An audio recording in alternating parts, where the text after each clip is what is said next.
This is Street Knowledge with Chris Graham. Welcome to Augusta Free Press on Facebook. Welcome to our podcast. This is Chris Graham. I'm joined by Scott German. We're going to talk UVA basketball here. And we got a lot to talk about. Scott, you were at the game Wednesday night on Press Row. One of the few people who were not affiliated with a team who were at the game because of the temporary COVID shutdown at UVA. UVA loses its third straight to NC State, in this case, 68-61.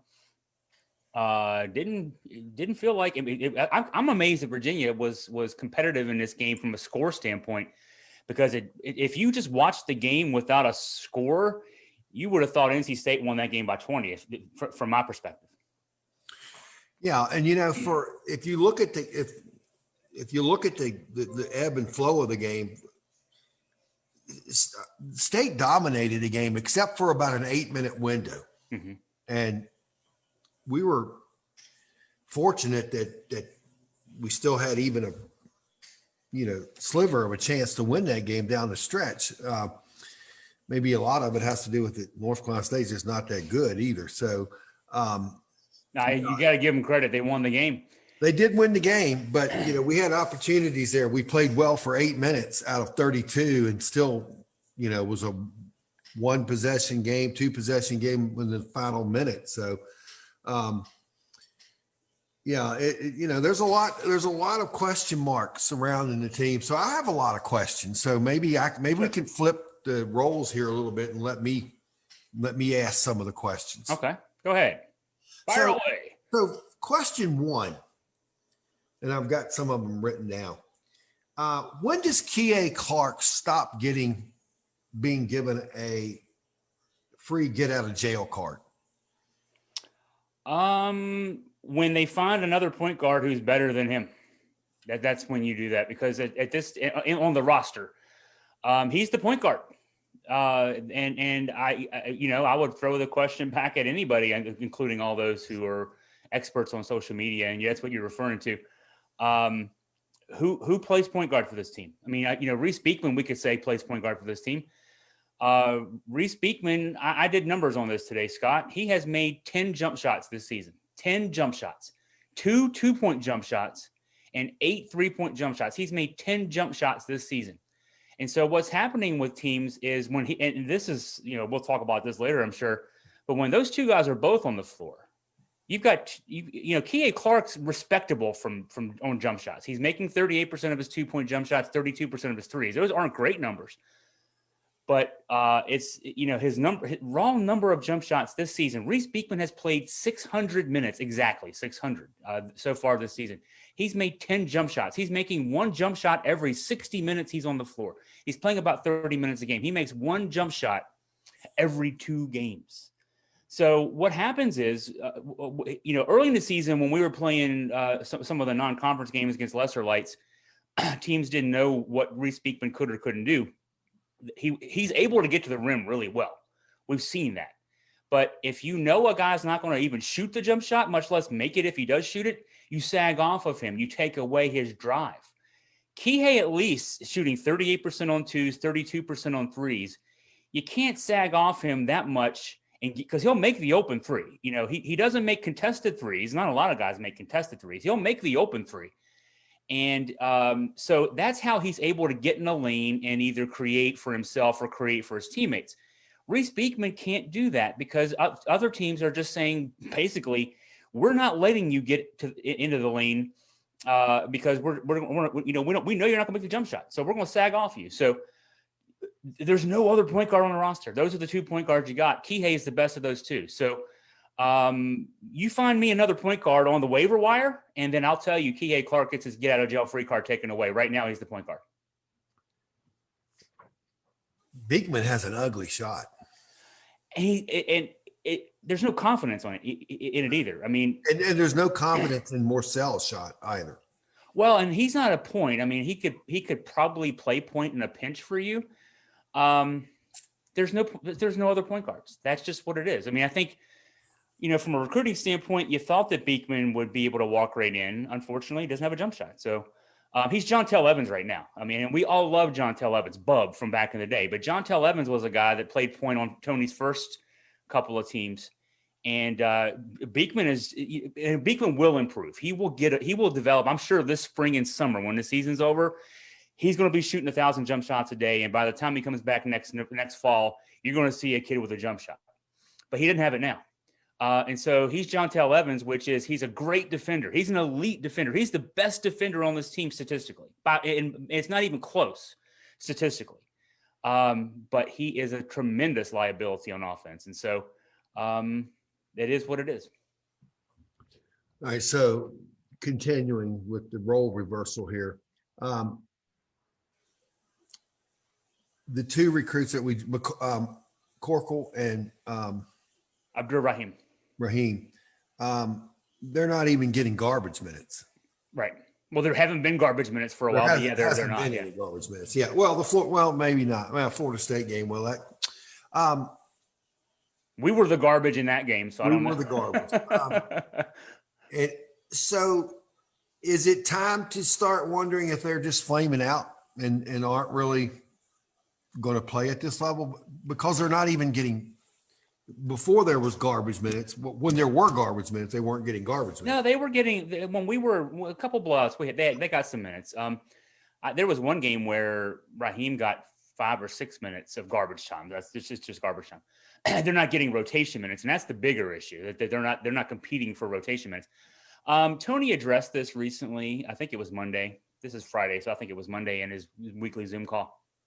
And his point was, this is a wash season. I mean, and I think maybe it's already been discussed. It sounds like he didn't say this, but it sounds like it's been discussed with those two, that, the NCAA has made the ruling that, it's a free season for everybody. And so those two guys are effectively redshirting. I mean, he didn't say it that way, but it felt like to me the substance of his answer was they're effectively redshirting this year. And so if they're not competing for the time, it doesn't necessarily mean that they're going to flame out. It's a development thing. And think about this: Devin Hall ended up playing in the NBA for a couple of years. Devin Hall, as a freshman, did not get he didn't want a red shirt, and he in effect didn't redshirt. And it took him into his third year to get minutes. He ends up being a second team All ACC guy, and so. I'd say be patient with those two guys.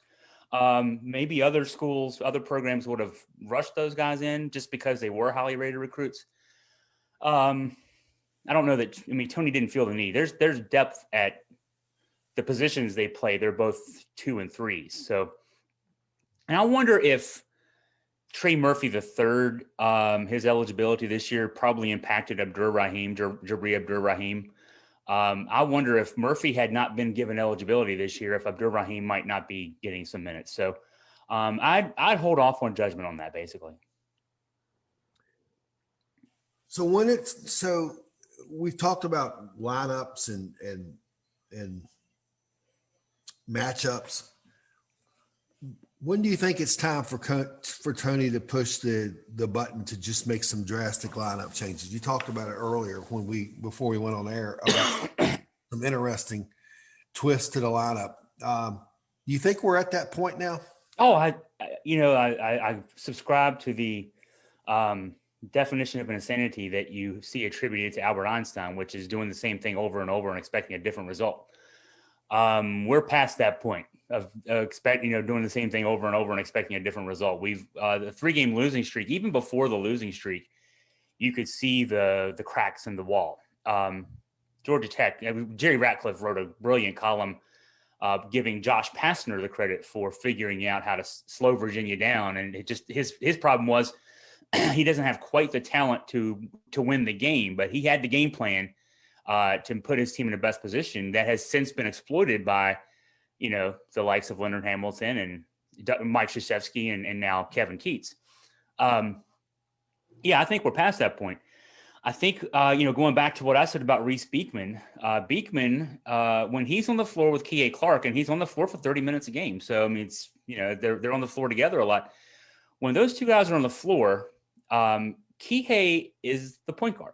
And for him to do what he needs to do, he has to have the ball in his hands to create. That means we have a 2 guard Think, our last great two guard was Kyle Guy. Kyle Guy shot 44% from three, high volume 44% from three. Reece Beekman has made 8 threes this year. He's made 2 2-point jumpers this year. He's standing out there on the perimeter, and the other teams are completely and utterly ignoring him. And so, at least if you've got a guy like Jack, UVA fans went crazy for years. Why does Jack Salt get, all the minutes he gets? At least Jack Salt in that offense is setting screens for people. He's not just standing there doing nothing. Well, Reece Beekman is standing in the corner, attracting nothing. It's like that movie. What was it? There was a movie that Robin Williams was in with Kurt Russell in the 80s, and it was there was a pass at the end of the game, and because they never covered Robin Williams as the wide receiver, and of course he dropped the ball. He was wide open in the end zone, 50 yards from anybody, because nobody's paying attention to Reece Beekman. He could stand there all day and wave his hands. They're not going to throw him the ball because he's not going to do anything with it. So the suggestion that actually I was emailing back and forth with a reader named Craig Bernick. Craig sometimes joins us on live blogs and that kind of thing. I was going through my Reece Beekman theory, and he threw out the idea, well, why not try Trey Murphy at 2 for a few minutes a game? And when I thought about it, I wrote him back and said, why not start Trey Murphy at 2? Trey's defensively, he's rangy. Excuse me. He's very rangy. Certainly offensively, he can play the 2. So, and then if you put him at 2, excuse me again, you put him at 2. I've had allergies the last week or so, and it's getting to me. You put him at 2, move Hauser to 3. Right now, we're playing Murphy at 3, Hauser at 4, Huff at 5. In the mover blocker offense, your 4s and 5s are they're called blockers in that offense. They set screens. You've got a guy shooting 44% from 3 in Hauser, 41% from 3 in Huff, setting screens. The way they get open is they pop off those screens, and then they're getting their threes. And then Murphy's about a 50% three-point shooter. What if you have, instead of having 2 of your good three-point shooters setting screens, and then Murphy's out there running around? Well, if you're the opposing defense, what do? Do you worry about Reece Beekman? No, we've already established that. So you put all your attention on Trey Murphy running off screens. What if you've got Murphy and Hauser both running off screens? And then you've got McCoy out there, and Justin McCoy, I think defensively, is a big upgrade at the 4. He's very active, very athletic.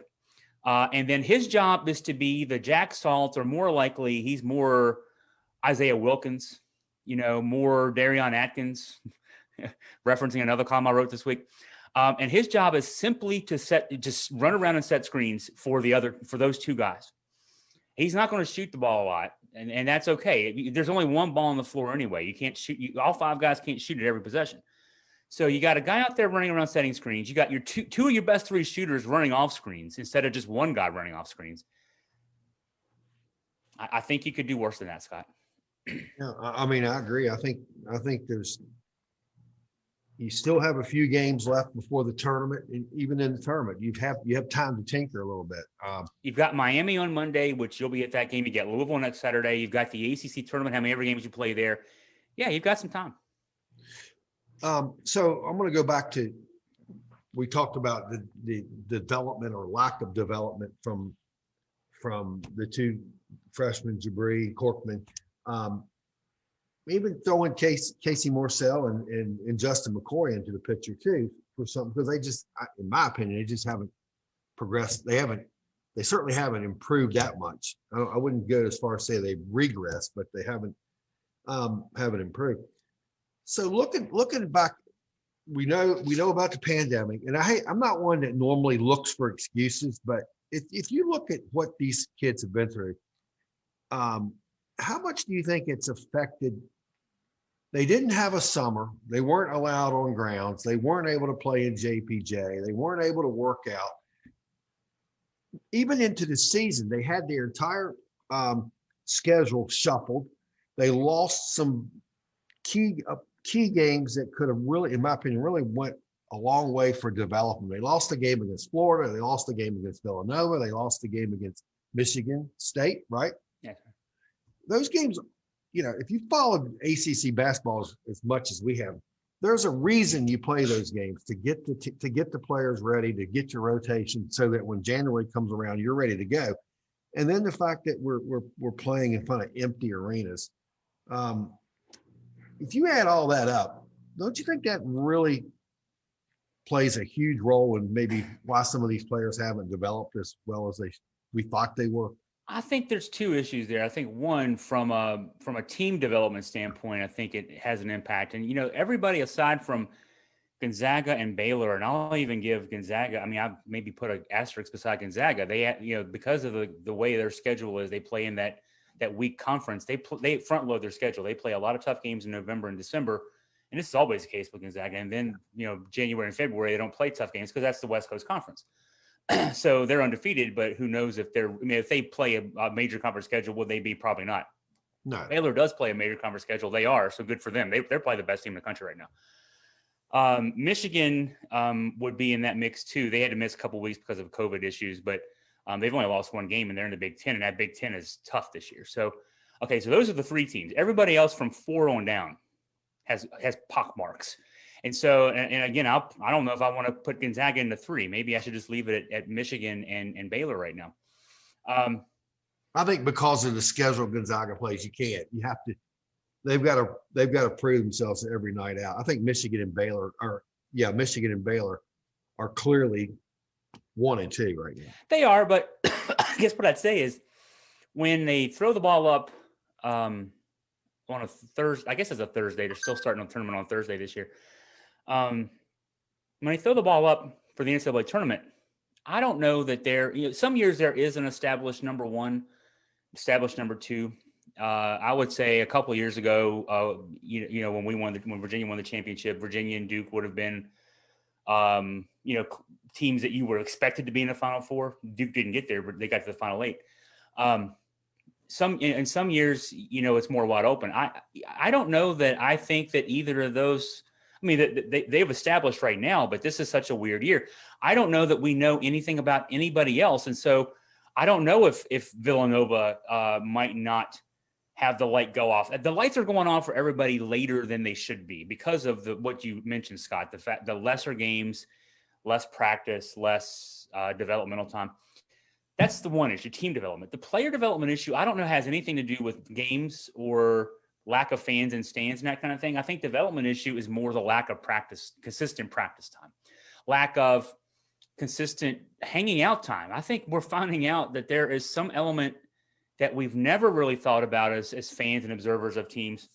But, these guys can't hang out in apartments together. They can't hang out at meals together because they can't contact tracing possibilities. They just can't hang out together. So that's where team camaraderie builds up. I mean, trusting a guy to be able to help you on D when a guy gets around you when you're, putting ball pressure on is as much practice time as it is, hey, I know that guy really well. He and I hang out together. We have a class together and we study, we compare study notes together as it is on the floor. So, and you don't have that this year. So no doubt that, but I would also caution about saying guys are not developing. We have not seen Jabri Abdur-Rahim and Carson McCorkle except in garbage time minutes. So I can't say that they're not progressing. We don't go to practice. We don't see them playing.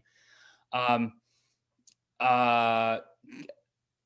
else did you talk about there? I mean, Morcell, I think we have a better feel for him. We saw him last year. He's improved a little bit this year, but he's sort of regressing right now.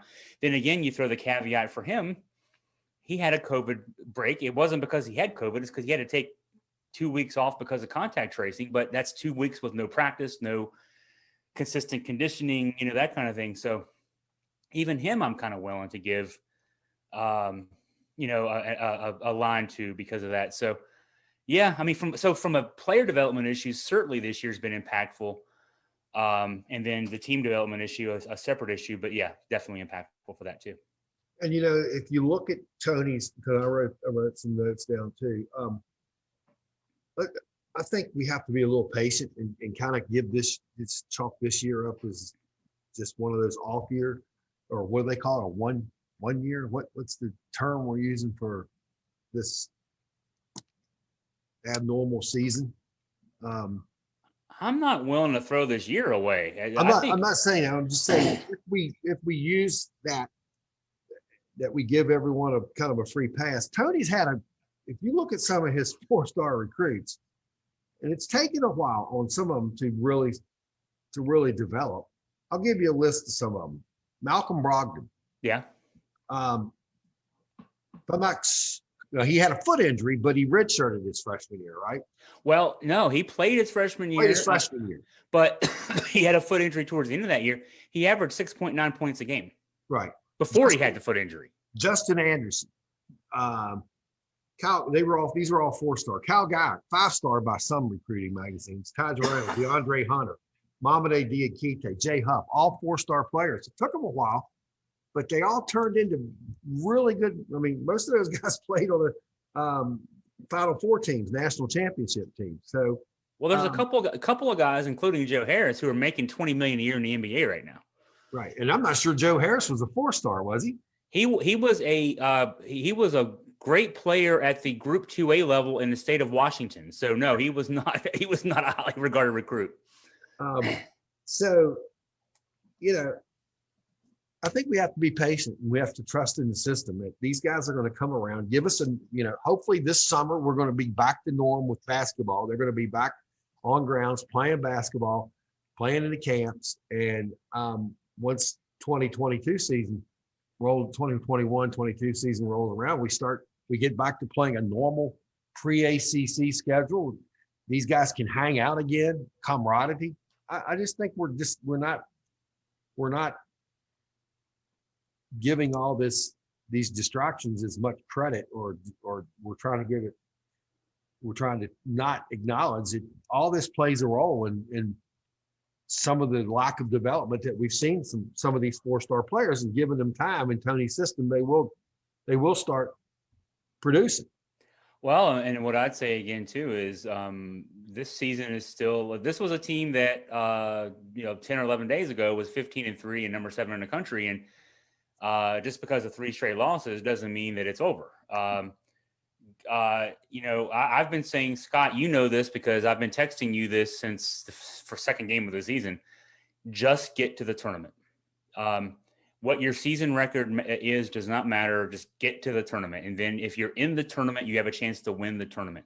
And I stand by this team has too much talent to not be considered one of those teams that can win 6 games and win a national championship. Now, does that mean that they're going to do that? No, but we've personally saw a team that was the number 1 overall national seed in front of our very eyes lose to a 16 seed. And then we also saw with our very eyes a number 1 seed win a national championship, and that was in back-to-back years. So we know what it takes to win a championship, and we also know what it takes to be a top seed and lose in the first game. And we're the only people who know both of those things. Our group of people, UVA fans, UVA observers. And so just get in the tournament. And I think this team is literally one tweak away. I've suggested what I think the tweak could be. Obviously, Tony Bennett makes $4 million a year, and it's his job to figure out what that tweak will be. But there's too much talent on this team to not think this team could win a championship this year. So I'm not making excuses yet because I think this team is still a contender to put another flag up there in JPJ. I think you're right. I think there's some tweaks that we can make that'll certainly put us in that position. So I had a conversation with someone the other night, and I asked you and my initial comment was that no way, it won't happen. But thinking back, I mean, now that I've had a little time to think about it, I'm wondering, could it happen? So the question was, if for some reason Jay Huff and Sam Hauser both see that they're not going to be drafted first or second round, what's the possibility that one or both of those players come back? Not going to be drafted. They're going to get it. They're going to probably hire agents. And neither one of them are going to be a first or second round draft pick. Is it a possibility that either of them come back? Pure speculation. It's great to speculate because we just talked earlier about how this year the NCAA has said is a redshirt year for everybody, and that includes your seniors. Yeah. I would, And I'll go on. I'll say this. I don't care personally because I can see pros and cons of it both ways. The pros would be, oh my gosh, we got them again. Cons is, okay, are they going to hinder the development of some other players maybe by having them back again for another year? So my question is there in your mind a possibility that one or both come back again? I would throw out at first glance the thought that they wouldn't, not for any other reason than they're both fifth-year seniors. Right. Jay redshirted, and then Sam had to transfer and sit out a year as a redshirt. So they're already, without looking at the numbers, they're already in their year 23 of life, basically. Whether they're 23 or not, they're at that age, close to that age. Jay's married. He's been married since the spring, so that could be a little awkward too. But and if they're not going to be drafted in the NBA, that doesn't mean that they don't make money playing somewhere else. I wrote this column, and I've got to update it maybe this weekend because it's easy to do now that I've got all the links to all the places. But we've got a lot of guys, not just in the NBA but overseas, and they make good money overseas. They don't make the millions that Joe and Malcolm make. Millions. That's insulting Joe and Malcolm to say millions. They make gobs of money. 18, 20 million is not millions. That's winning the lottery every year money. But if you're making $500,000, $700,000 to play in Spain or Italy or Turkey, you're making good money. And that's money to be made. And if Sam and or Jay would not get drafted, which I think both are at worst second round picks. I don't know that Sam's better than a second round pick. I think he may be early to mid second round. I think Jay's got the potential to be a second half of the first round kind of pick. But I'd be surprised if either doesn't get drafted, much less both, and by the end of the second round. But if they don't get drafted, they're still pro players. And coming back for one more year of college now, it then depends, and I don't know them well enough to know, do they, they're both fifth years, so they've already got their undergraduate degrees. Master's programs usually take 2 years to finish. If UVA is willing to pay for me to finish my master's degree, and then I can go play in Europe next year, there's worse things than having a master's degree from UVA and then get to play in Italy for 5 years, making $500,000 a year. So those would be the considerations. From a roster standpoint, if Tony Bennett would be crazy if those guys said, "Hey, coach, we want to come back," and then he says, "You know what? Nah, I don't think so." And I don't think Tony's crazy. So if that were an option, I think Tony jumps at it. And it helps the development. If you ask me, it helps the development of Caden Shedrick and Francisco Cafaro, whoever else you have in the mix in the post. Yeah, because essentially they'll have extra years too. Well, they have extra years too. And plus that's another year practicing against two guys who are elite level college players. So no, I don't. I think it'd be a win-win. I just don't know that I see it happening. But if those guys wanted to come back, man, I tell you what, let's open the door and put the red carpet down for them. Yeah, and if you look at it, I know they'll be a year older, and you won't get that year back in the NBA. But neither one of these are LeBron James type picks. So I don't think being a year older would hurt. So coming back, you could almost look at it like the NCAA is, if they're giving everybody a year of eligibility. But this was just sort of a scrimmage season. And you come back, you push the reset button, and Sam Hauser can play in front of a packed JPJ, and these guys can play and demonstrate what they can do in high intensity games. I'm not ruling out the possibility if they don't get drafted that they won't come back. But listening to you, it sounds like one's a likely bottom of the first round pick, and the other is somewhere in the middle second. So that would eliminate that discussion. I'm just basing. I haven't looked at any now. I maybe I should do this. And a couple of the mock drafts do not have them in there. That was the point of the conversation, that someone had told me that they weren't in the first two rounds. I'll have to look, because saying somebody says that, and it depends on the quality of the mock draft too. There's some. I can look this up. I'm basing it on. Scott, you and I both watch a lot of NBA. We have League Pass. I've said this before, but Jay Huff at 7'1", the ability to shoot the three, his ability to protect the rim, he can slide well on defense, as Tony says. He is. We call him the unicorn, and NBA scouts, NBA general managers will look at a guy like that and say, "Oh my God." You look at the Lopez brothers, for example. Neither of those guys could shoot outside of 5 feet when they were in college. They've both made themselves into 3-point shooters since they got in the NBA. Jay can already do that. You know, the Lopez brothers, both 7-foot guys. I mean, you know, that's very unique. You can teach the skill. You can maybe teach the skill to guys. You don't have to teach Jay Huff. He's already got that skill. So to me, it's hard to imagine that Jay Huff's not an NBA player. Sam Hauser is a tougher one because he's 6'8". He's not the defensive player that like DeAndre Hunter at 6'8" was at UVA. But Sam Hauser he's a knockdown shooter. And I look at him and I look at Pat Connaughton, the former Orioles draft pick as a pitcher who played at Notre Dame and has made a career for himself in the NBA as a journeyman, but still, I mean, he's a rotation guy, and he's only 6'5". Sam, I think, is a better Pat Connaughton. And so hard for me to figure that if Sam gets a second-round pick, he doesn't make a team out of camp and eventually works his way into being a rotation guy. Not necessarily a star. He's not LeBron James, as you said. Neither is Jay Huff. But as an NBA general manager, I can use those guys to give me some good rotation minutes and help me win games. Yeah, and you alluded to the NBA League Pass, which we both have. We've watched far too many NBA games. The conversation I had with a friend that had said that, talking about Huff and Hauser coming back, he made a comment. I watched some NBA and I don't see where they would fit in. And I thought, well, actually I did say, well, you don't watch enough NBA, because if you watch a lot of garbage games, you can see teams that they would fit in.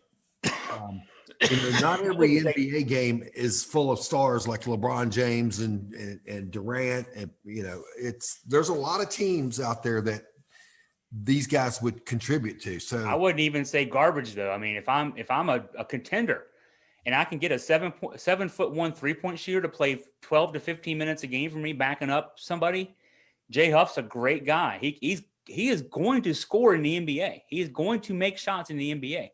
A 7'1" guy who can shoot from three, that is such a demand skill set. Sam Hauser, again, he's more of a guy that, Pat Connaughton, I want to say he was with Portland. He's maybe with Milwaukee now. I'd have to look that up. I just see his name out there. He's playing. There are a lot of 6'8" guys who can knock down shots, but I mean, Sam Hauser is as good as any of them. And yeah, for someone to say that you don't see where they fit in the NBA, holy crap. I mean, no offense. You don't know basketball. This is where basketball's gone. Basketball is shoot the three, get to the rim. Jay Huff can shoot the three. He can protect the rim. He's an NBA player. Sam, I've got to make a case for. I don't have to make a case for Jay. All Jay's got to do is put his name out there. He's going to be in the draft. Yeah, and if you look at the draft, chances are that's where they would go, to a good team, because they're going to be picking low. The better teams with the better records, the garbage teams right now are going to be up high picking those lottery picks. So, Hauser or Huff could end up on a Lakers team or Utah or Milwaukee, some team like that, because they're going to be picking lower in the draft. Well, if they're first round picks, I mean, imagine, if you're any team, hell, but you talk about the Lakers. I mean, if I'm the Lakers and I'm building around LeBron James, what do you build around LeBron James? You build 3-point shooters, because LeBron James draws double teams all the time. And that's how successful teams build.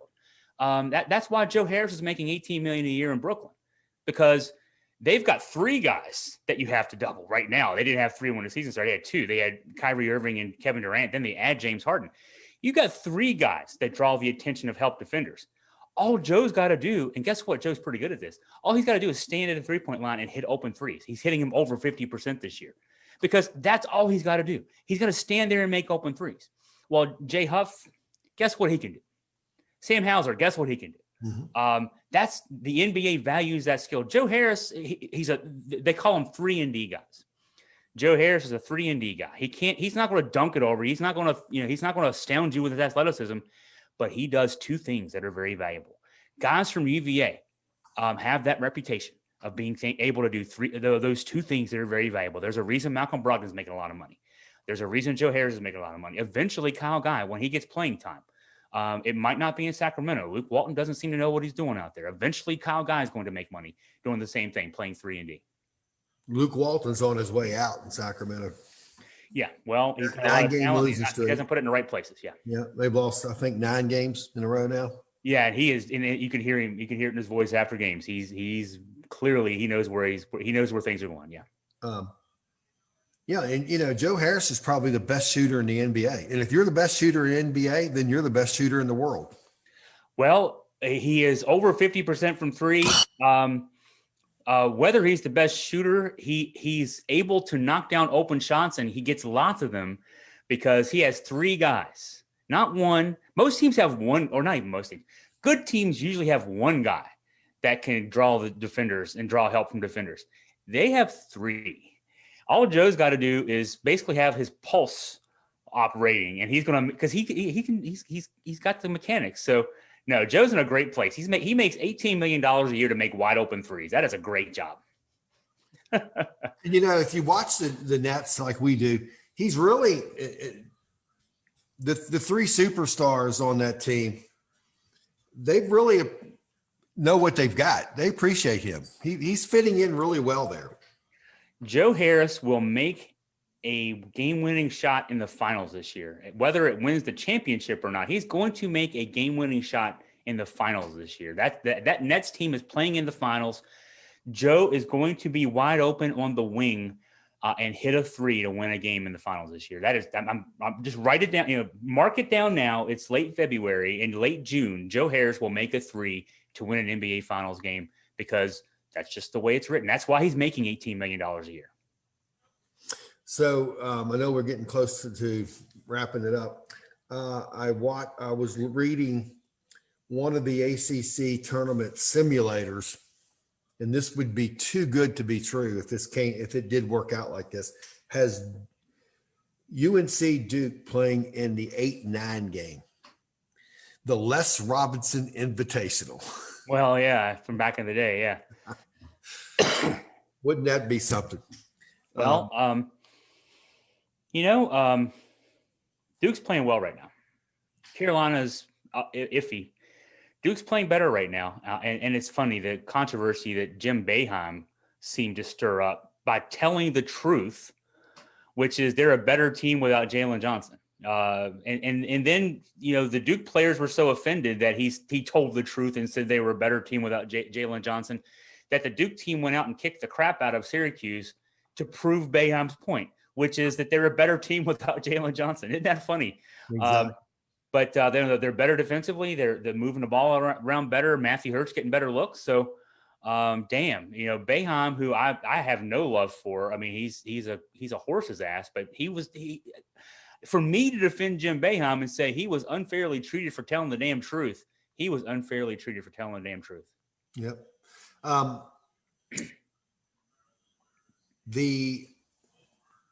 Lost my train of thought.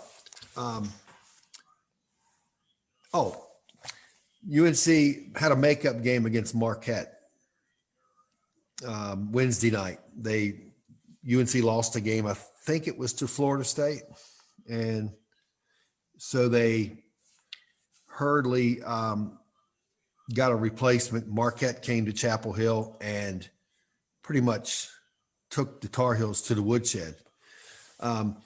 After the game, I don't know if you saw Roy Williams' press conference. I didn't know. If you haven't, you need to YouTube it.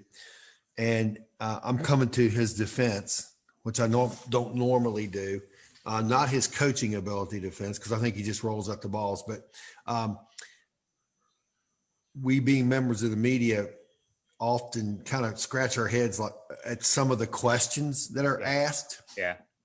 So Roy is doing his Zoom press conference, and a question from someone in the media was, Coach Williams, if you knew before the game what the outcome was going to be, would you have scheduled the Marquette game? and Coach Williams had a cup of coffee or something, or sitting on his desk. He said, would I have scheduled the game had I known we were going to lose? He picks up his drink,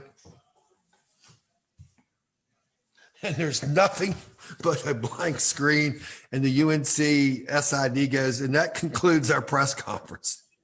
We love Doug Dowdy. Doug just retired. That was a Doug Dowdy question. I'm wondering if Doug is a freelancer now for somebody covering Carolina. No, I love Doug Dowdy.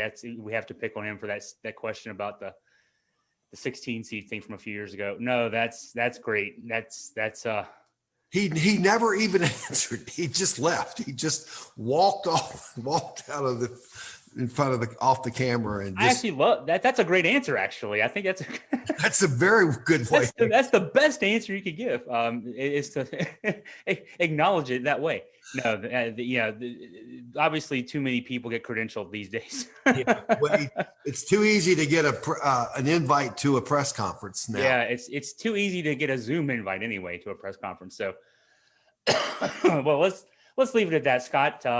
Wrap up our show here. You'll be at the Miami game on Monday, representing AFP, the final home game of the season for UVA. That's Monday night. You'll be reporting from press row. Chris, I sure hope we have our 250 strong in attendance. Hey, it's March 1st. Maybe Northam will let 260 in. You never know. Yeah, we have to hope for that. We'll be live blogging during the game. Join us. It's entertaining. Usually it's Scott being excessively negative, and me trying to bring him back to the realm of reality. But or the other way around. Hey, maybe I'm relentlessly positive and Scott's the realist here. We'll let you judge. Join us on the vlog and let us know. Yeah, if more people would join, they'd find that it's probably far more entertaining than watching the ACC network. Oh, well, that's without a question. Yeah, that's right. Exactly right. Hey, thanks, Scott, for your time today. And all the viewers on the live and also the listeners on the podcast, thank you as well. We'll talk to you again soon.